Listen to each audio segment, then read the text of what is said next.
ലൈഫിൽ ചീത്ത കൊണ്ട് നല്ലതുണ്ട്. ഇപ്പോൾ ലൈഫിലാവാം ബിസിനസ്സിലാവാം, ഓക്കെ നമ്മുടെ പാർട്ട്ണറാവാം, എന്തായാലും രണ്ട് കാര്യങ്ങളുണ്ട്. ഒന്ന്, നല്ലത് തന്നെ നമ്മുടെ അടുത്ത് ഉണ്ടെങ്കിൽ ഉണ്ടല്ലോ, നമ്മൾ ഒരിക്കലും അതിന് വാല്യൂ ആക്കത്തിയില്ല.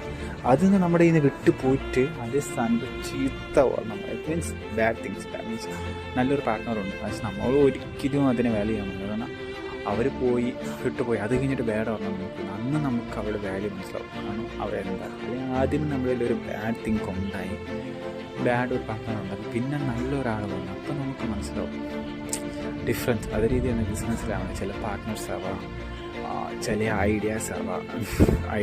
കാരണം ചില പ്ലാനിങ് ആയിരിക്കാം. Good idea, bad idea, good plan, bad എല്ലാം ഉണ്ട്. ചില ഡിസിഷൻ തോന്നുമ്പോൾ എല്ലാം തീരുമാനമാവും. കാരണം ഒറ്റ കാര്യം ലൈഫിലെല്ലാം പോസിറ്റീവ്, എന്ത് തന്നാലും പോസിറ്റീവായിട്ട് അങ്ങോട്ട് പോകാം. നല്ലത് ചീത്ത അങ്ങനെയല്ല, ഒന്ന് പോയാൽ എനിക്ക് ഇന്ന് അവിടെ നല്ലതേ കിട്ടുള്ളൂ, ഒരിക്കലും ബാഡ് കിട്ടത്തേ ഇല്ല. ആ ഒരു മൈൻഡ് സെറ്റ് ഉണ്ടായാണ്.